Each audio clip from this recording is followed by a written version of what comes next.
I've filed for divorce and I'll be taking the house and car as part of the asset division. It's going to be tough for you. I mean, who knows how much longer you'll even live? Jake laughed, as if he had accomplished something great. Unbelievable. How could he abandon me just because I got cancer? Isn't a couple supposed to support each other during times like this? Jake's words and actions cut me to the core. I can never forgive him. I'll bring him down and make him see hell. I'll do whatever it takes, even if it's hard on my body. My stern determination invigorated me, marking the beginning of my revenge. My name is Emily, a 45-year-old housewife. I live with my husband, Jake. We met through a mutual friend. Back then, Jake was a charming person liked by everyone. He treated me, someone initially shy around strangers, with kindness. I was quickly drawn to him. The time I spent with Jake was so enjoyable that I wished for more moments together, and he felt the same way. That's how we got together and eventually married. I was truly happy to marry the man I loved so much. I was convinced that our happy life would continue, but that turned out to be just an ideal. After marriage, Jake changed. It's probably because of his job. To put it bluntly, Jake didn't earn much. He didn't study much in school and didn't have any particular qualifications or impressive educational background. That's why he ended up at a lower-ranking company. I had often suggested he change jobs, but Jake said it was too much trouble and rejected my advice without reconsidering. Well, I still have a job, and with my salary, we could easily live together. But what if we had a child? What if for some reason, I couldn't work? Then it would be utterly impossible to get by on Jake's salary alone. Hey Jake, my company is hiring a clerk. You don't need any special qualifications and anyone with basic common sense can do the job. Why don't you consider it? The pay is much better than what you're earning now, I suggested one day after a friend from the HR department mentioned the opening. Looking at the job requirements, I felt Jake would have no problems. I thought this could be a chance for him to leave his low-paying job. However, Jake frowned at my suggestion. Don't decide my life for me. I like working at my current company. Don't make unnecessary remarks. Are you complaining about your husband's job now? Jake's tone clearly conveyed his anger. My good intentions seemed to have upset him. I'm sorry, I didn't mean it that way, but your current company clearly doesn't pay well. My company offers good benefits, and I thought you could work there with peace of mind. I never intended to upset Jake. I was only trying to help him. I didn't understand what was wrong with my suggestion, but when I tried to explain, Jake became even angrier. Don't meddle just because you're my wife. I have my way of doing things. Stay out of it. Saying that, Jake went to his room. Stay out of it. I am Jake's wife and part of the family, yet being treated like an outsider hurt deeply.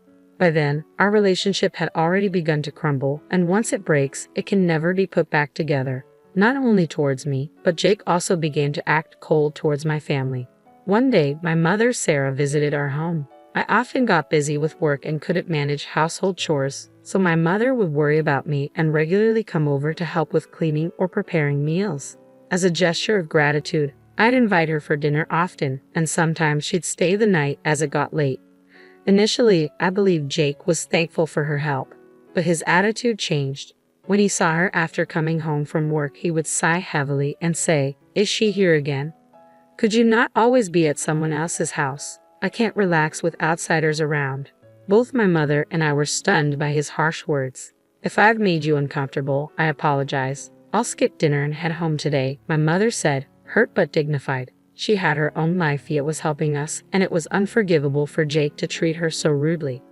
"Jake, how can you be so rude to my mom? She's here to help us. Apologize to her right now." I glared at Jake, furious and heartbroken. My mother had done so much for us. How could he act this way towards her? Apologize? Why? I just said what I felt. I can't relax with strangers in the house. I work hard every day and am exhausted, yet I have to come home and please others. It's mentally draining. Or do you want me to have a mental breakdown? Aren't you the one being rude to the breadwinner of this family? Jake's words made me look down at my feet. I didn't think I was being unreasonable. To me, Jake was the one who was. Despite this, I had no idea what to say to make him understand. "It's okay, don't worry about it. If you two are fine, that's all that matters to me," Sarah said, trying to cheer me up. In the end, that day, Sarah didn't join us for dinner. We ate the meal she prepared, feeling guilty. How can I get along with Jake every day? I pondered on this, but things never seemed to work out, wearing me down mentally. During such times, more misfortune struck. I suddenly fainted at work. My colleagues immediately called for emergency assistance, and I was taken to a major city hospital. After undergoing a full day of tests, I had to be admitted for further examinations. I informed Jake, but received no response from him. The test results revealed that I had cancer. Fortunately, it was detected early, and there's a high chance of full recovery with treatment. However, cancer treatment can be exhausting. Many people experience ill effects due to chemotherapy, and it could be a long battle with the disease. But I'm not done with my life yet. I decided to go through the treatment and continue my fight against the disease. I informed Jake about my cancer diagnosis and my hospitalization for treatment, but he didn't respond at all. This made me sad, but I couldn't afford to dwell on it. I had to encourage myself and face the treatment. As expected, the treatment was a series of hardships. Soon, I couldn't bear the side effects and was bedridden. Then one day, Jake came to my hospital room. This was the first time he had visited since my cancer diagnosis. "How are you feeling?" "Terrible. It might have been easier if you had come earlier." I was infuriated by every word and action of Jake. Why didn't he visit me sooner? Didn't he realize how vulnerable I felt? The happiness of seeing him was overshadowed by the sadness of his previous actions.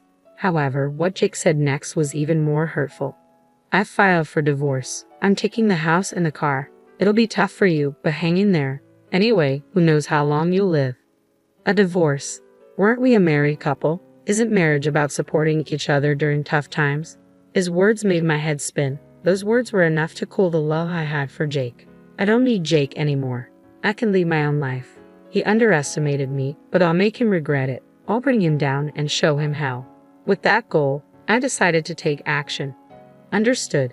I'm sorry for all the trouble I've caused. You can do as you please with the divorce, the house, and the car. Thank you for everything." As I said that, Jake looked surprised but laughed happily. "I'm glad you understand. I was wondering what to do if you threw a tantrum here. Anyway, take care. Don't bother inviting me to your funeral." Saying that, Jake left the room. Once he was gone, I couldn't hold back my grin any longer. Jake had fallen right into my trap.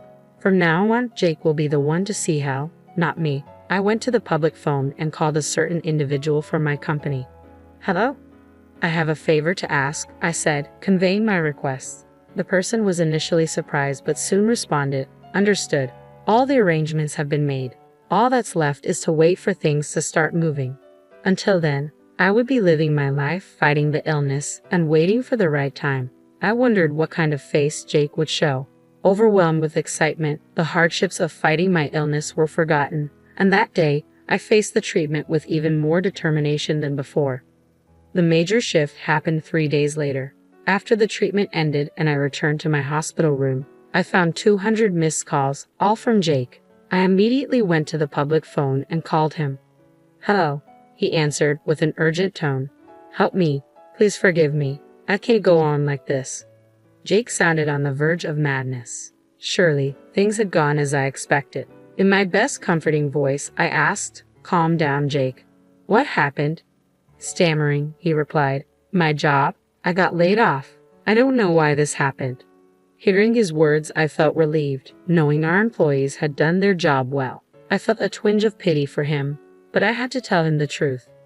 "Actually, the day I decided to take revenge on you, I called the head of our company's sales department. I asked him to reconsider doing business with your company. At first, he was confused, but he decided it was better to deal with another company, so he terminated the transaction with your company. The sudden termination surprised your company's president, who then contacted me. That's when I told him everything. I was shocked to hear about your affairs. It seems you were involved with a younger colleague at your company. Rumors have been flying around that you've been having an affair. What's the truth?" "What? That's a lie. There's no way I could do something like that. Stop making fun of me." Jake argued back, thinking I was lying. "Certainly, for an average employee, such a thing would be impossible. But I'm in a special position, Jake. You never really cared about me. I'm the CEO of our company." Jake stammered over the phone. "No way, it's not a lie. Why do you think we were able to manage even with your low salary?" "Because I have an annual salary of $113,000. If I were just a regular employee, it wouldn't have worked out, especially with your spending habits." Jake had significant spending habits. Giving him a monthly allowance of $1,300, he would use it up quickly and demand more within a week. Clearly, his allowance exceeded his earnings. If I were an ordinary person, I would have decided that living with someone like Jake was impossible and would have discarded him and moved on to a happier life. But for me, with a yearly salary of $113,000, $1,300 a month was just pocket change. That's why I gave Jake $1,300 or even more as an allowance every month. Speaking of which, yesterday was payday, wasn't it? I used to give you an allowance every payday, but I can't do that anymore. So, you'll have to manage with your salary. After all, we're divorced. I won't be giving him the $1,300 monthly allowance from now on. He'll have to satisfy his desires with his own salary. Oh, and about the house loan, it's $2,000 a month. Make sure to pay it on time. If you're late, you'll be evicted immediately. Although it's an amount I can easily pay, Jake doesn't even earn $2,000 a month. I wonder if he can manage it. I didn't care either way. I could tell that Jake's voice was trembling because of what I just told him. Every time I informed him of a new fact, he would mutter things like, "That can't be," or "That's a lie." But unfortunately for him, I wasn't lying at all. Everything I had done was for the sake of continuing a happy life with Jake, yet he betrayed those feelings. He pursued only his own happiness, relying solely on me, never offering a hand when I was in need, and even pushing away the hand I extended. It's only natural that some form of divine punishment awaits Jake for his actions. It's a lie. Please tell me it's a lie. How am I supposed to cope with this? I've been laid off from the company. How am I supposed to earn money? I can't even pay this month's rent. Jake's voice was filled with despair. He probably won't be able to overcome the obstacles in front of him. If I were in Jake's shoes, I might lose all hope for the future. It's sad, but all of this is a result of Jake's own actions. If he hadn't taken me for granted, if he had shown even the bare minimum of respect towards me, this future would not have arrived. You could say he brought this upon himself. This is all a result of your actions. If you had treated me and my family with care, it wouldn't have come to this. It's your own doing. At my words, Jake didn't react. Perhaps he was so worn out that he couldn't say anything. Imagining him in that state, I felt a sense of grim satisfaction. I couldn't help but smirk. Is that all you had to say? If so, I'll hang up now. Wait, can we start over? I know it's convenient for me to say this now, but I've realized that I can't live without you. Jake pleaded. Start over? That will never happen. No matter what, I would never consider being with you as a couple again. After all, you've betrayed my feelings multiple times and then abandoned me. How can you expect me to believe in the possibility of us being together again? While I was lost for words at his audacity, Jake continued speaking. I apologize for all the terrible things I did. I'm sorry for not visiting you even when you had cancer. From now on, I'll visit you every day, and when you recover, maybe we can go on a trip. I want to make an effort to make you happy. The effort to make me happy. Those words sounded familiar. Jake used those words when he proposed. I want to make an effort to make you happy. Please marry me. I remembered agreeing instantly, thinking those words were beautiful. I was so naive back then. I was only considering the happiness in front of me and didn't understand the struggles that lay ahead. If I had been more observant, I might have noticed his hidden spending habits. If that were the case, I probably wouldn't have married Jake. Emily, I love you. I can't live without you. Please, I could barely hear Jake's voice. However, having known his true colors, I knew this was just an act. Please stop pretending. No matter how you plead with me, my decision won't change. I will never go back to you. I clearly conveyed that I had no intention of reconciling with him, yet Jake persisted. Please don't say such sad things. I need you, Emily. Please come back. Stay with me. On the other side of the call, Jake desperately pleaded. The old me might have been swayed by his words and considered reconciling with him. However, I had made up my mind to cut ties with Jake deep down. It's over, Jake. Goodbye.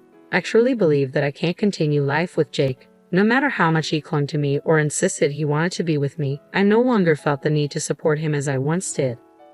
It's pointless, I said. No matter what you say, I won't be fooled anymore. Plus, you have a mistress, right? Why not enjoy your life with her? Indeed, Jake had someone else. I heard this from the president of Jake's company, so it was probably true. Even though he had someone else, the idea that he couldn't be without me was contradictory. I'm sure that while Jake said he couldn't be without me, he was probably saying the same thing to the other woman. Jake is that kind of man. He'd throw away his pride and suck up to someone stronger than him to secure a place for himself, all to protect himself. Sorry, but no matter what you say, there's no going back. Take care of your affairs from now on. Don't contact me. If something comes up, contact my lawyer. Take care." As I said this, Jake shouted once more, "Wait, please reconsider. I can't go on without you, Emily. Please don't abandon me. I have no one else to rely on." Jake's words were probably heartfelt. If I hung up the phone now and blocked his number, he'd be left with no one to rely on, forced to fend for himself. He'd have to curb his spending habits and pay rent. He had lost his job, so he would need to find a new one. But the jobs available to Jake now were very limited. It was unclear if he could even get reemployed. If I abandoned Jake now, he'd be headed straight for hell, and that was exactly what I wanted. "I don't care about you. Goodbye," I said and hung up the phone. I immediately blocked Jake's number and asked the nurse not to let him visit me. It now became difficult for Jake to contact me. I had done so much for Jake for so long. Finally, I was free from his grasp. Later, according to my lawyer, Jake kept trying to meet me, but since I told my lawyer I didn't want to see him, my whereabouts were kept secret. On my lawyer's advice, I decided to file a lawsuit against Jake regarding his affair. Initially, I didn't intend to, but it was better to get what I could. Of course, I knew neither Jake nor his mistress had the means to pay for the compensation. In fact, Jake had debts from unspeakable places. Now, Jake is working unspeakable jobs to pay back those debts, which have swelled with interest. As for the other woman, she ran away to avoid paying compensation. However, her parents were furious when they found out, and now she's working like a slave at home. As for me, after a long battle with illness, I am now cancer-free. To everyone's surprise, I recovered quickly and am now back at work. I personally thank the head of the sales department who helped me. Since then, I've received several marriage proposals upon hearing I'm single, but having been hurt in marriage before, I want to stay single for a while.